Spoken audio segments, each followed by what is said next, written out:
গাজা দখলের লক্ষ্যে নতুন নামে অভিযান চালাচ্ছে ইসরায়েল। অপারেশন গিডিয়ন্স চ্যারিয়টের না প্রথম দিনেই শতাধিক বেসামরিক ফিলিস্তিনির মৃত্যু। প্রধানমন্ত্রীর পদত্যাগের দাবিতে আবারও উত্তাল লিবিয়া। রাজধানী সহ বিভিন্ন শহরে বিক্ষোভ। অবিলম্বে নির্বাচন চান আন্দোলনকারীরা। কূটনৈতিক তৎপরতার মধ্যে ইউক্রেনে রাশিয়ার ভয়াবহ ড্রোন হামলা। যুদ্ধবিরতির আশা জাগিয়েও তুরস্কের বৈঠক শেষ হল বন্দি বিনিময়ের সমঝোতায়।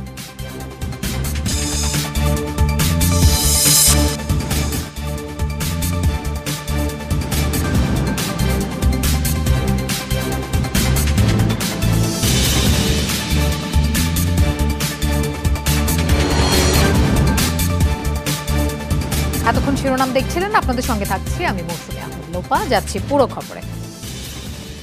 গাজায় নৃশংসতার প্রতিযোগিতায় নেমেছে ইসরায়েলি সেনারা। নতুন নামে শুরু করেছে অভিযান। শুক্রবার থেকে অপারেশন গিডিয়ন্স চ্যারিয়ট পরিচালনা করছে তেল আবিব। এতদিন গাজা দখলের যে পায়তারা করেছে জায়নবাদীরা, তার বাস্তবায়নই এই মিশনের লক্ষ্য। যদিও হামাস নির্মূল ও জিম্মি উদ্ধারের অজুহাত দেখাচ্ছে নেতানিয়াহু প্রশাসন। অভিযানের প্রথম দিনেই প্রাণ গেছে শতাধিক বেসামরিক ফিলিস্তিনির। ট্যাঙ্ক বহর নিয়ে জাবালিয়ার পথে পথে ইসরায়েলি বাহিনী আরও বর্বর, আরও উদ্ধত। নতুন নতুন এলাকা টার্গেট করে চলছে পদাতিক সেনাদের অভিযান। একই সাথে চলছে বিমান হামলা। নৃশংসতার সব সীমা লঙ্ঘন করেও থামার লক্ষ্য নেই ইসরায়েলের, বরং বর্বরতার নতুন ধাপ শুরু করেছে অপারেশন গিডিয়ন্স চ্যারিয়ট নামে। নামানো হয়েছে হাজার হাজার রিজার্ভ সেনা। গত 4 মে নতুন এই অভিযানের পরিকল্পনায় অনুমোদন দিয়েছিল ইসরায়েলের মন্ত্রিসভা। প্রাচীন ইহুদি যোদ্ধা গিডিয়নের নাম অনুসারে রাখা হয় মিশনের নাম।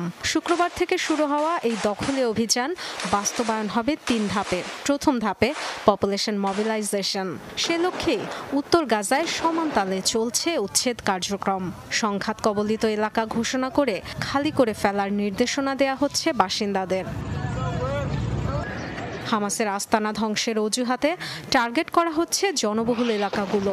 শুক্রবার হামাসের 1.5 শতাধিক ঘাঁটিতে হামলার কথা জানিয়েছে আইডিএফ। প্রতি 4 মিনিটে একটি বোমা পড়েছে বেইত লাহিয়া, জাবালিয়ার হাসপাতাল সহ আশ্রয় শিবিরগুলোয়।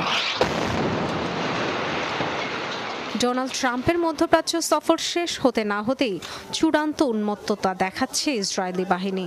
দেশে ফিরেই গাজায় দখলদারিত্বের আকাঙ্ক্ষা পুনর্ব্যক্ত করলেন মার্কিন প্রেসিডেন্টও। ফক্স নিউজকে দেওয়া সাক্ষাৎকারে বললেন, মুক্ত অঞ্চল হওয়া উচিত গাজায়। ডরথি তাস্ট্রিন, যমুনা নিউজ। গাজায় বেড়েই চলেছে ইসরায়েলি আগ্রাসনের তীব্রতা। 24 ঘন্টায় প্রাণ হারিয়েছে আরও অন্তত 150 ফিলিস্তিনি। শরণার্থী শিবির ও হাসপাতালগুলো লক্ষ্য করে চলছে নিয়মিত হামলা। গত কয়েকদিনে সবচেয়ে বেশি ক্ষতিগ্রস্ত হয়েছে উত্তরের জাবালিয়া শরণার্থী শিবির। মধ্যাঞ্চলীয় দেইর আল বালাহ গোলাবর্ষণ করেছে তেল আবিব। আল আকসা শহীদ হাসপাতালের কাছে বাস্তুচ্যুত ফিলিস্তিনিদের একটি তাঁবুতে চালানো হয়েছে হামলা। দক্ষিণে রাফা শহরেও বোমা হামলা চালিয়েছে ইসরায়েলি যুদ্ধ বিমান।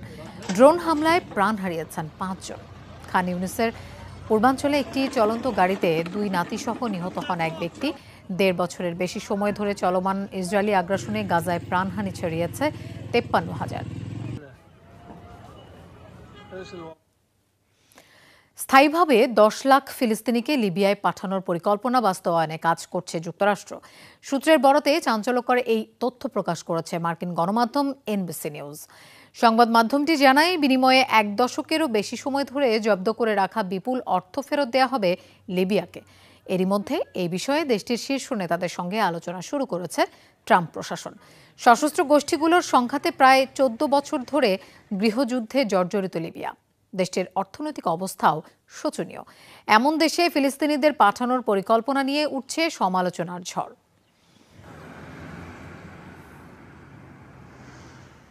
ইসরায়েলে 2 আরোহী নিয়ে বিধ্বস্ত হয়েছে একটি ছোট বিমান। এ ঘটনায় আশঙ্কাজনক অবস্থায় একজন। শুক্রবার বাতিয়াম উপকূলে বিধ্বস্ত হয় উড়োযানটি। 15 বছরের এক কিশোরকে নিয়ে সমুদ্রপৃষ্ঠের কাছাকাছি ঘেঁষে বিমান উড়াচ্ছিলেন চালক। হঠাৎ পানিতে আছড়ে পড়ে বিমানটি, তলিয়ে যায় গভীর সমুদ্রে। উদ্ধারকারীদের তৎপরতায় তাৎক্ষণিকভাবে দুজনকে উদ্ধার করা হয়। এ সময় কিশোরটির অবস্থা সংকটাপন্ন হওয়ায় দ্রুত তাকে হাসপাতালে নেওয়া হয়। সৈকত এলাকাটি বন্ধ রেখেছে পুলিশ।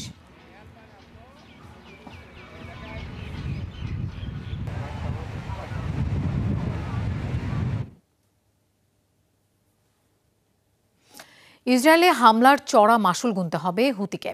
ইয়েমেনের সশস্ত্র গোষ্ঠীর বিরুদ্ধে এমন হুঁশিয়ারি দিয়েছেন দেশটির প্রধানমন্ত্রী বেনিয়ামিন নেতানিয়াহু। বিদ্রোহী গোষ্ঠীটির পেছনে ইন্ধন যোগানোর জন্য ইরানকে দায়ী করেন তিনি। হুতি নেতা আব্দুল মালিক আল হুতিকে খুঁজে বের করে হত্যার হুমকি দিয়েছেন ইসরায়েলি প্রতিরক্ষা মন্ত্রী ইসরায়েল কাতস। এর আগে শুক্রবার ইয়েমেনের হোদেইদা এবং আস-সালিফ বন্দরে হামলার দাবি করেছে তেল আবিব। দাবি অস্ত্র স্থানান্তরের জন্য ব্যবহার করা হচ্ছিল বন্দর দুটি।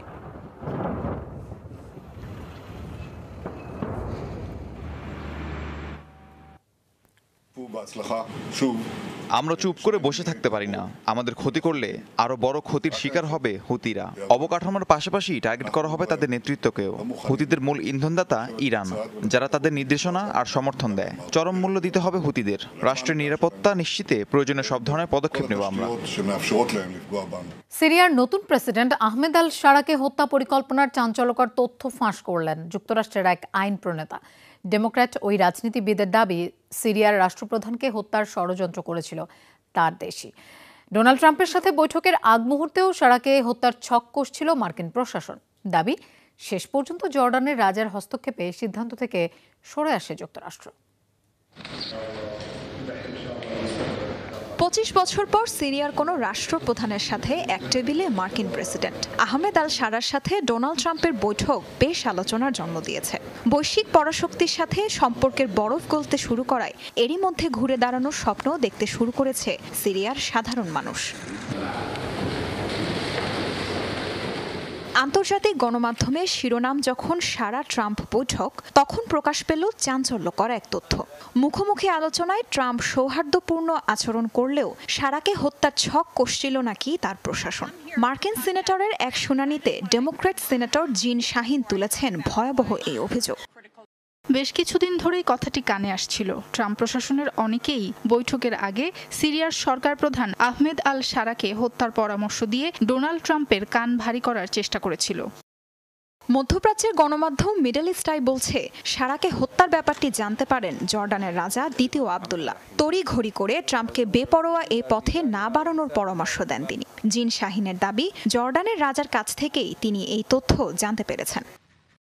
জর্ডানের রাজা আবদুল্লাহ আমাদের কাছে খুবই গুরুত্বপূর্ণ বিষয়টি তুলে ধরেছিলেন। তার মতে সিরিয়ার নেতৃত্বে আকস্মিক এমন পরিবর্তন আনলে তা সর্বাত্মক গৃহযুদ্ধে রূপ নেবে। এই জন্যই তিনি ডোনাল্ড ট্রাম্পকে সতর্ক করেছেন। সৌদি আরবে ট্রাম্প শারার বৈঠকের আগের রাতেই সিরিয়ার ওপর থেকে নিষেধাজ্ঞা প্রত্যাহারের ঘোষণা দেন মার্কিন প্রেসিডেন্ট। জানান, যুদ্ধবিধ্বস্ত দেশটিকে এগিয়ে নেওয়ার সুযোগ দিতে চায় তারা।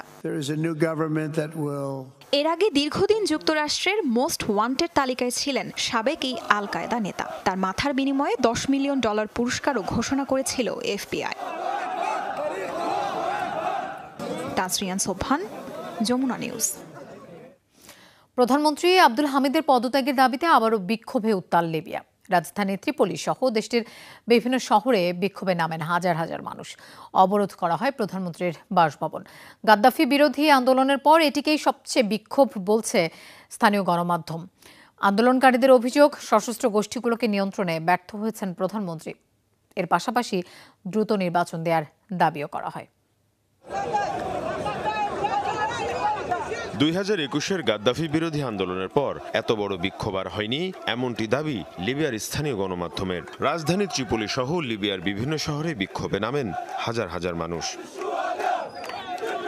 প্রধানমন্ত্রী আব্দুল হামিদ আদবাইবার পদত্যাগ এবং নির্বাচনের দাবিতে স্লোগান দেন তারা। এক পর্যায়ে প্রধানমন্ত্রীর কার্যালয়ে অবরোধ করেন বিক্ষোভকারীরা। ভবনটি দখলের চেষ্টা চালালে নিরাপত্তা বাহিনীর সাথে সংঘর্ষ হয় বিক্ষোভকারীদের। আমরা এই সরকারের পতন চাই। এই সরকারের সাথে যারাই সম্পৃক্ত তাদের সবার পদত্যাগ চাই। দাবি আদায় না হওয়া পর্যন্ত আমরা এই এলাকা ছাড়ব না। বছরের পর বছর ধরে আমরা যুদ্ধ, শোষণ আর ধ্বংসযজ্ঞের মধ্যে রয়েছি। এটা আর সহ্য করা যাচ্ছে না। আমরা আমাদের স্বাধীনতা ফিরে পেতে চাই। প্রধানমন্ত্রীর বিরুদ্ধে অভিযোগ সশস্ত্র গোষ্ঠীগুলো নিয়ন্ত্রণে তিনি ব্যর্থ, নির্বাচনের প্রতিশ্রুতি দিয়েও কথা রাখেননি। এরই মধ্যে পদত্যাগের ঘোষণা দিয়েছেন প্রধানমন্ত্রী আব্দুল হামিদের ঘনিষ্ঠ হিসেবে পরিচিত 3 মন্ত্রী। মধ্যপ্রাচ্য ভিত্তিক আন্তর্জাতিক বিভিন্ন গণমাধ্যম বলছে, লিবিয়ায় বেশ কিছুদিন ধরেই চলছে সশস্ত্র উত্তেজনা। দীর্ঘদিন ধরে ত্রিপোলি এবং এর আশেপাশের এলাকার নিয়ন্ত্রণে থাকা সশস্ত্র গোষ্ঠীগুলোকে উৎখাতের চেষ্টা চালিয়ে আসছিলেন প্রধানমন্ত্রী আব্দুল হামিদ আদবাইবা। তবে সেই চেষ্টা ব্যর্থ হয়। উল্টো এখন তারই পদত্যাগের দাবিতে উত্তাল দেশটি। প্রধানমন্ত্রী আব্দুল হামিদকে সমর্থন করছে তুরস্ক, এমন অভিযোগও রয়েছে। ফলে পরিস্থিতি আরও ঘোলাটে হয়ে উঠতে পারে এমন শঙ্কাও দেখা দিয়েছে। মুশফিকা হাসান, যমুনা নিউজ। ইউক্রেনের একটি যাত্রীবাহী ভ্যান গাড়িতে ড্রোন হামলা চালিয়েছে রাশিয়া। এতে 9 জন ইউক্রেনীয় নাগরিক নিহত হয়েছেন। শনিবার ইউক্রেনের সামি অঞ্চলে এই হামলার ঘটনা ঘটে। ইউক্রেন কর্তৃপক্ষ জানায়, মস্কো কিয়েভের মধ্যে শান্তি আলোচনার কিছু ঘণ্টা পরেই এই হামলা চালিয়েছে রাশিয়া। একটি প্রায় ধ্বংস হওয়া নীল রঙের ভ্যানের ছবি প্রকাশ করেছে ইউক্রেনীয় পুলিশ। উদ্ধার কাজ চলছে বলে জানান তারা। ইউক্রেনের সামি অঞ্চলে একটি সামরিক সরঞ্জাম রাখার স্থানে ড্রোন হামলা চালানো হয়েছে বলে বিবৃতি দিয়েছে রুশ প্রতিরক্ষা মন্ত্রণালয়। রাশিয়া ইউক্রেন যুদ্ধবিরতির আলোচনা শেষ পর্যন্ত বন্দি বিনিময়ের সিদ্ধান্তে শেষ হয়। তুরস্কে বহুল আলোচিত এই বৈঠকে শেষ পর্যন্ত পুতিন জেলেনস্কির কেউই উপস্থিত ছিলেন না। এমনকি অংশ নেননি মধ্যস্থতাকারী ট্রাম্পও। দুই দেশের প্রতিনিধি দলের আলোচনায় যুদ্ধবিরতি নিয়ে কোনো সিদ্ধান্তই আসেনি। নাতিদীর্ঘ এই আলোচনায় বিবাদ ও মতবিরোধ আরও স্পষ্ট হয়। যদিও দুপক্ষ 1000 করে বন্দি বিনিময়ে সম্মত হয়েছে। কথা ছিল, দীর্ঘ প্রতীক্ষিত এ বৈঠকে উপস্থিত থাকবেন মার্কিন প্রেসিডেন্ট ডোনাল্ড ট্রাম্প, রুশ প্রেসিডেন্ট ভ্লাদিমির পুতিন ও ইউক্রেনের প্রেসিডেন্ট ভলোদিমির জেলেনস্কি। দ্বিতীয় বিশ্বযুদ্ধের পর ইউরোপের সবচেয়ে রক্তক্ষয়ী রাশিয়া ইউক্রেন যুদ্ধ বন্ধে কার্যকর সিদ্ধান্তের অপেক্ষায় ছিল বিশ্ব। তবে মধ্যস্থতাকারী যুক্তরাষ্ট্রের প্রেসিডেন্ট ট্রাম্প ও যুদ্ধরত রাশিয়া ও ইউক্রেনের রাষ্ট্রপতির অনুপস্থিতিতেই তুরস্কের ইস্তাম্বুলে আলোচনায় বসে তাদের প্রতিনিধিরা। 2 ঘণ্টারও কম সময় ধরে চলা আলোচনা শেষ হয় বরাবরের মতো বন্দি বিনিময়ের সিদ্ধান্তে। দুই দেশ 1000 করে বন্দি বিনিময়ে সম্মত হয়। তবে যুদ্ধবিরতি নিয়ে কোনো পক্ষই সিদ্ধান্তে আসতে পারেনি। প্রতিদিন আমরা শান্তির দিকে একটু করে এগিয়ে যাচ্ছি। তুরস্কের বৈঠকে আমরা রাশিয়ার সিদ্ধান্তের উপর নির্ভর না করেই এগিয়েছি। বৈঠকের সিদ্ধান্ত নিয়ে আমি সন্তুষ্ট। যে শান্তির আশায় আমরা এত কষ্ট করছি, একদিন না একদিন সে লক্ষ্যে আমরা পৌঁছাবো। যুদ্ধবিরতির আলোচনায় সামরিক পোশাকে উপস্থিত ছিলেন ইউক্রেনের বেশিরভাগ প্রতিনিধি। মুখোমুখি আলোচনাতেও ছিল যুদ্ধ ভাব। এমনকি রুশ প্রতিনিধিদের সাথে করমর্দন করতেও অস্বীকৃতি জানান তারা। উল্টো অভিযোগ তোলেন, যুদ্ধবিরতির কোনো ইচ্ছাই নেই রাশিয়ার, বরং ইউরোপিয়ান ইউনিয়নের নিষেধাজ্ঞা এড়াতে ও আন্তর্জাতিক মহলকে বিভ্রান্ত করতে কেবল কালক্ষেপণ করছে দেশটি। বৈঠকে বেশ কিছু অগ্রহণযোগ্য দাবি উত্থাপন করেছে রুশ প্রতিনিধি দল। রাশিয়ানদের সাথে বিভিন্ন বিষয় নিয়ে দফায় দফায় আলোচনায় আমাদের দীর্ঘ অভিজ্ঞতা রয়েছে। যে কোনো পরিস্থিতি শান্তভাবে সামাল দেওয়ার ক্ষমতা রয়েছে ইউক্রেনের। আমাদের প্রতিনিধিরা আজ ঠিক সেভাবেই কাজ করেছে। যুদ্ধবিরতির আলোচনা শেষ পর্যন্ত বন্দি বিনিময়ের সিদ্ধান্তে শেষ হয়। দুদেশের 1000 করে বন্দীকে মুক্ত করার সিদ্ধান্ত নিয়েছি। যুদ্ধবিরতি নিয়ে দ্রুতই বিশদ আলোচনায় বসবে আমাদের প্রতিনিধিরা। এদিকে যুক্তরাষ্ট্রের সাথে আলোচনা না করে কোনো রকম সিদ্ধান্তের দিকে এগোবে না রাশিয়া, এমন দাবি মার্কিন প্রেসিডেন্ট ট্রাম্পের। তবে কবে হবে সে আলোচনা, সে বিষয়ে নিশ্চিত নয় কেউই। সাবরিনা নুসরাত, যমুনা নিউজ। মার্কিন প্রেসিডেন্ট ডোনাল্ড ট্রাম্পকে হত্যার আহ্বান জানিয়েছেন এফবিআইয়ের সাবেক প্রধান জেমস কমি। এমন অভিযোগ করেছেন ট্রাম্প নিজেই। সম্প্রতি সামাজিক একটি পোস্টকে ঘিরে চলছে তোলপাড়, যেখানে 8647 লেখা একটি ছবি পোস্ট করেন কমি।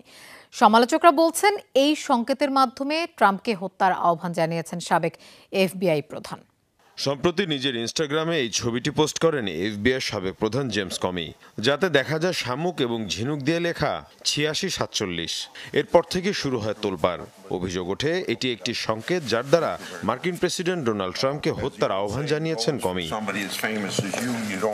ট্রাম্পের ভক্ত অনুসারী এবং ফেডারেল কর্মকর্তাদের সমালোচনার মুখে ছবিটি এক পর্যায়ে সরিয়ে নেন কমি। মার্কিন সংস্কৃতিতে ৮৬ সংখ্যাটি দিয়ে একটি সংকেত বোঝায়। এর অর্থ কোনো কিছুকে সরিয়ে দেয়া। আর ৪৭ সংখ্যাটি দিয়ে সমালোচকরা বলছেন এটি দিয়ে বোঝানো হয়েছে প্রেসিডেন্ট ট্রাম্পকে, কারণ তিনি যুক্তরাষ্ট্রের ৪৭তম প্রেসিডেন্ট। এমনকি ট্রাম্পও অভিযোগ করেছেন তাকে সরিয়ে দিতে বা হত্যা করতেই এমন সংকেত দিয়েছেন কমি। কমি একজন নোংরা পুলিশ। ওই সংকেতের অর্থ কি তা সে ভালো করেই জানে। ওটার অর্থ আমাকে হত্যা করা, কারণ আমরা যুক্তরাষ্ট্রকে আবারও তার মর্যাদা ফিরে পেতে সহায়তা করছি। তাই কমি প্রেসিডেন্টকে হত্যা করতে চায়।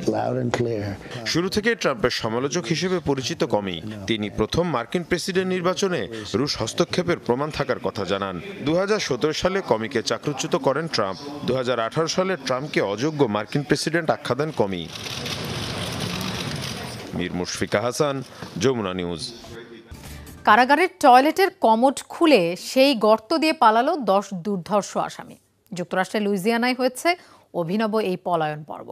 নিউ অর্লিন্সের ব্যাপক সুরক্ষিত জেল থেকে কয়েদিদের চম্পট দেওয়ার ঘটনায় তোলপাড় চলছে দেশ জুড়ে। পুলিশের দাবি, ভেতর থেকেই কেউ সহায়তা করেছে অপরাধীদের। প্রিজন ব্রেক বা জেল পালানো নিয়ে তৈরি হয়েছে বহু সিনেমা। বাস্তবেই এমন ঘটনার সাক্ষী হলো লুইজিয়ানার নিউ অর্লিন্স। অভিনব কায়দায় জেল থেকে পালালো 10 বন্দী। তাদের মধ্যে রয়েছে হত্যা মামলার আসামি সহ দুর্ধর্ষ সন্ত্রাসীরা। সুরক্ষিত দুর্গ ভেদ করে কিভাবে দুঃসাধ্য সাধন করলো তারা। শুক্রবার প্রথম প্রহরে রাত 12:30টার দিকে ট্র্যাক থেকে খুলে ফেলে নিজেদের সেলের স্লাইডিং দরজা। এরপর ঘরের ভেতরে থাকা টয়লেটের কমোড খুলে সেখানে তৈরি করে একটি গর্ত, কেটে ফেলে লোহার রড। এরপর একে একে বের হয়ে যায় সেই গর্ত দিয়ে। সবশেষে জেলের পেছনের একটি দেয়াল ডিঙিয়ে পালিয়ে যায় বন্দীরা। পালানোর আগে দেয়ালে নানা ধরনের ব্যঙ্গাত্মক বার্তা লেখে আসামিরা। দুষ্টুমি মাখা জিভ বের করা হাসি মুখের ছবি এঁকে লিখে দেয়, পালানো কত সহজ। স্থানীয় পুলিশের ধারণা, কেউ না কেউ সাহায্য করেছে আসামিদের, নইলে এত সহজে পালানো সম্ভব হতো না তাদের পক্ষে। কোনো ধরনের নিরাপত্তা ফাঁকফোকর ছাড়া এই জেল থেকে পালানো প্রায় অসম্ভব। ধারণা করছি বাইরে থেকে বা ভেতরের কেউ আসামিদের সহায়তা করেছে। কিভাবে এটা ঘটলো তা খুঁজে বের করব।